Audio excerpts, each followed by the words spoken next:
Hello guys, தற்போது நடைபெற்று வரும் ஐசிசி மென்ஸ் T20 உலகக்கோப்பை சூப்பர் 8க்கான தகுதி போட்டி நடைபெற்று வருகிறது.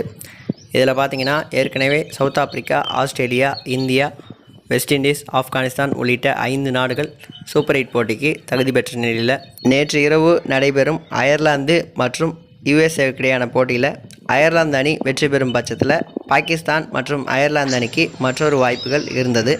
இந்த நிலையில் பார்த்திங்கன்னா நேற்று இரவு மழையின் காரணமாக போட்டி நடைபெறாததனால 2 அணிகளுக்கும் தலா 1 புள்ளிகள் வழங்கப்பட்டது.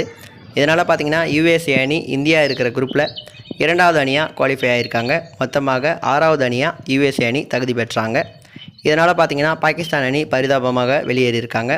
மேலும் இந்த உலகக்கோப்பை தொடரில் ஏற்கனவே இலங்கை, நியூசிலாந்து போன்ற சாம்பியன் அணிகள் வெளியேறிய நிலையில் தற்போது பாகிஸ்தான் அணியும் வெளியேறியிருப்பது ரசிகர்கள் மத்தியில் வருத்தத்தை ஏற்படுத்தியிருக்கு.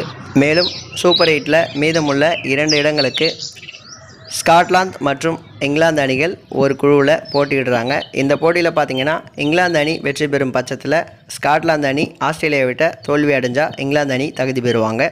இல்லைனா இந்த 2 போட்டியில் ஏதாவது ஒரு போட்டி மழையின் காரணமாக தடை செய்யப்பட்டால் ஸ்காட்லாந்து அணி 7வது அணியாக தகுதி பெறுவாங்க. மேலும் 8வது இடத்துக்கு பார்த்திங்கன்னா ஏற்கனவே பங்களாதேஷ் அணி கிட்டத்தட்ட தேர்வாகிய நிலையில் இன்னும் ஒரு போட்டி எஞ்சியிருக்குது. இந்த போட்டி மழையின் காரணமாக 1 புள்ளிகள் வழங்கப்பட்டாலோ அல்லது பங்களாதேஷ் அணி வெற்றி பெற்றாலோ அவங்க கட்டாயம் தகுதி பெறுவாங்க. மேலும் மீதமுள்ள இந்த போட்டியில் நெதர்லாந்து அணி அபாரமாக வெற்றி பெறும் பட்சத்தில் அவங்களுக்கும் நெட் ரன் ரேட் அடிப்படையில் 2வது அணியாக தகுதி பெறுவதற்கான வாய்ப்புகள் உள்ளது. இதை பற்றி உங்களுடைய கருத்து என்ன அப்படின்றத மறக்காமல் கமெண்ட் பாக்ஸில் ஷேர் பண்ணுங்கள். மேலும் இது மாதிரி இன்ட்ரெஸ்டிங்கான நியூஸ் தெரிஞ்சு நினச்சிங்கன்னா மறக்காமல் நம்ம சேனலை சப்ஸ்கிரைப் பண்ணிக்கோங்க. தேங்க்யூ ஃபார் வாட்சிங்.